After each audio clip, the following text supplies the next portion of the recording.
Hello, I'm Commander WiggyB, and welcome to Elite Dangerous version 2.3 on the Xbox One.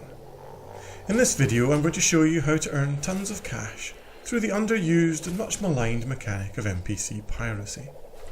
Done right, you should earn far more than you would by popping ships in a Haz-res. Piracy is by far the most complex vocation in the game, as it combines a range of different skills and requires the use of a wide assortment of modules. As such, this guide is primarily intended for players who are mid to late game, have cash to spend, and who are looking for a new challenge. If you would like me to make a video on simplified early game piracy in a cheap ship, please leave a comment below.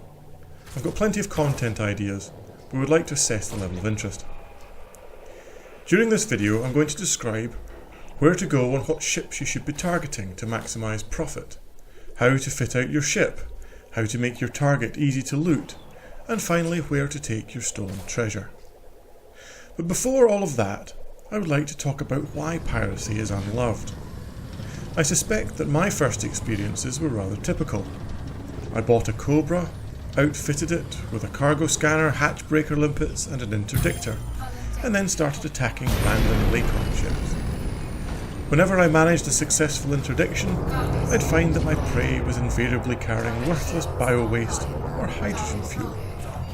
On the rare occasion when I pulled a valuable target, they would either spray their cargo across a huge area or explode. The net result was that I could hardly cover the cost of my ammo, and so I quickly sold my first pirate ship. A year or so later, I got the itch to try again, so I watched a few videos, built a Python, and then made plenty of mistakes as I learned the trade. This time though, it's been worth it, as piracy is now one of my most profitable and relaxing in-game activities. Obviously you can make far more cash at Quince, but to me that's simply not enjoyable. Enough scene setting, and now on to the useful stuff. The key to profitable piracy is the ability to find high value targets. There are ships around carrying large quantities of silver and gold. However, the best are mining ships, loaded with low temperature diamonds. This type of treasure can fetch over 50k per tonne on the black market. Bizarrely, ships of this type spawn mainly in agricultural systems. Simply scan and interdict anything carrying a mining laser. To maximise the time available to loot your target, anarchy systems and low security systems work best. The security response time in high and medium security systems is far too quick to loot anything larger than a hauler. If you want to avoid a bounty, stick to anarchies, although this will significantly reduce the number of available systems. The Systems tab on eddb.io will allow you to filter for all the required parameters simultaneously and provide you with a list of the closest relevant systems. On to the build. Piracy requires a mix of different modules to be fitted, and as such, pure combat ships like the Viper, Vulture or Fer-de-Lance struggle in the role. The ideal ship wants to be more manoeuvrable than a Lakon Type 6, to have hard-hitting weapons, and to have a large number of module slots. As a result, the Python and Clipper are ideal. For players on a budget, you can also look at either of the Cobras, or at a push, the Keelback. The weapon loadout on a pirate ship has two roles. First, to take down the shields, and secondly, to disable the ship without destroying it. We also need to be agile, so energy-hungry weapons that need 4 pips to function aren't that useful. To disable a ship once its shields are down requires the targeting of internal modules beneath its armour. While I regularly play with fixed weapons when bounty hunting, module sniping with fixed weapons is beyond my skill level. As a result, I use 3 large gimbaled multi-cannons. The weapons are engineered to sturdy mount grade 5 to improve armour penetration. In the first medium slot, I run an efficient pulse laser. Laser weapons have a far shorter click to bang time than multis. You'll see why this is useful later on. This weapon is engineered to efficient grade 5 to minimise distributor draw, and also comes with an armour piercing secondary effect. Finally, I have a railgun in the second medium slot. This is engineered with a super penetrator mod, and is useful for long range module sniping and taking down shields. The utility slot items within this build are all relatively unimportant.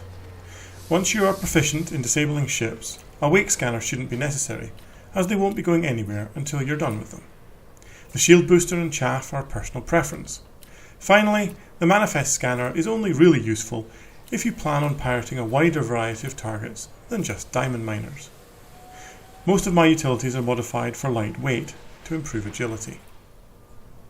Now the core internals. This ship isn't really intended as a heavy combat ship. If the shields go down, it's time to run. As such, lightweight armour is all that is required.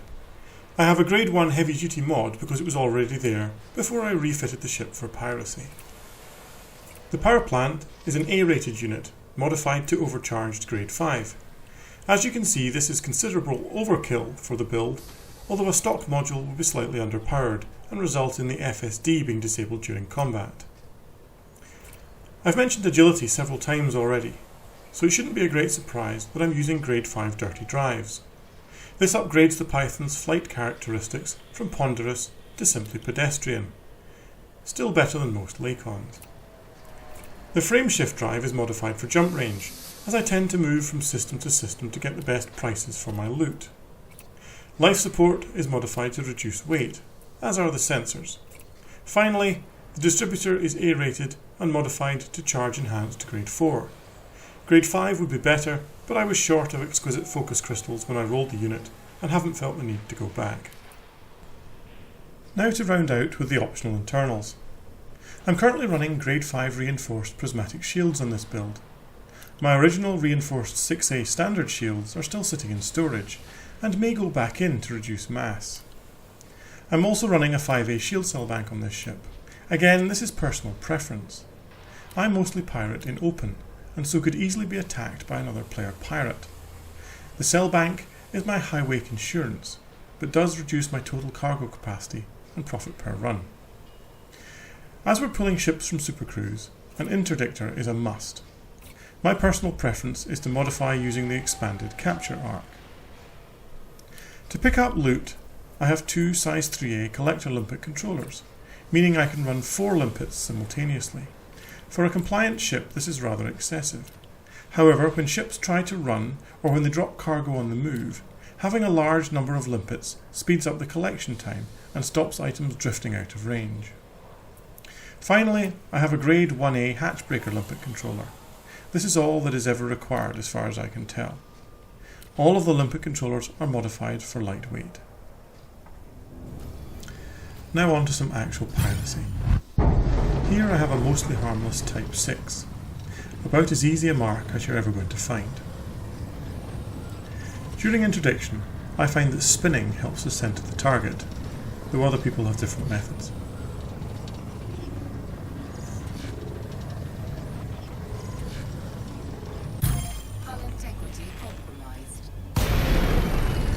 As soon as we drop in, I deploy weapons and target the ship.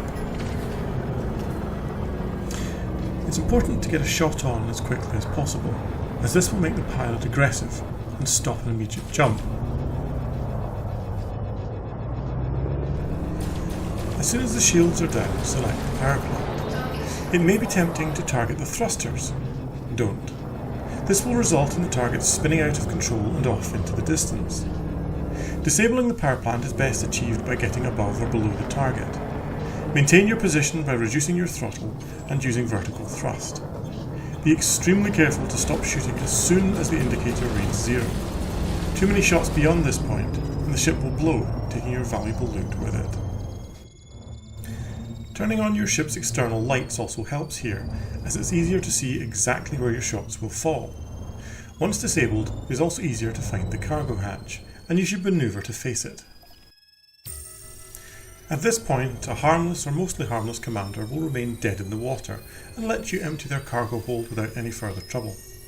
For the purposes of this video, I ran a manifest scan at this point. This is actually unnecessary, as all miners in this system will be carrying low temperature diamonds. To make the process of collecting cargo as easy as possible, I have all 3 of my limpet controllers bound to the same trigger.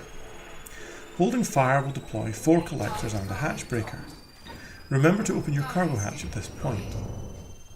A hatch breaker removes between 4 and 8 tons of cargo and disconnects from the host before the first piece of cargo is ejected. For maximum efficiency, I usually fire my next hatch breaker before the hatch closes again. Releasing a drone after 3 or 4 tons of a pier seems to work well.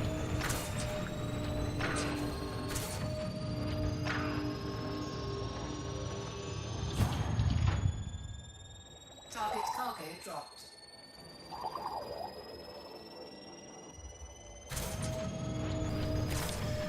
Ships ranked above mostly harmless tend to be far less compliant. After being disabled, they will perform a reboot and repair sequence, and then attempt to escape. The speed at which they move varies ship by ship, and increases dramatically at higher ranks. This is where the quick response of the pulse laser comes in. As you can see, I still have the power plant targeted, but my right fire group is now set to fire only the laser. Maintaining a position above the cargo hatch makes collection quick, but also allows you to keep a bead on the power plant. As soon as the ship starts to move, fire a couple of quick shots at the power plant to knock it out again. After each reboot, move your ship back to the perfect firing position. While moving, it is very important to keep your speed as low as possible. Moving in excess of 10 meters per second will often cause the cargo to be destroyed as a collector arrives into your hatch. Once again, be extremely careful when you fire. Too many shots and the ship will explode.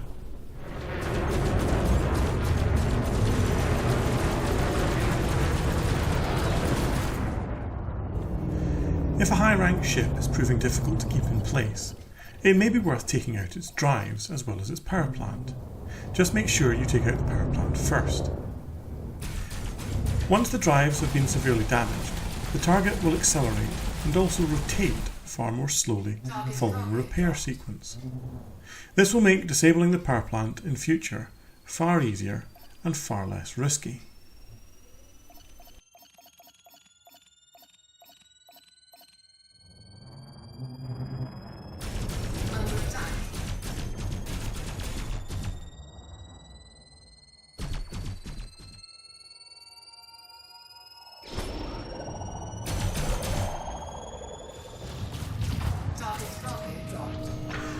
If you are lucky enough to bag a low-rank, fully laden T9, it is likely that you'll be able to fill your entire cargo hold with diamonds from that one ship.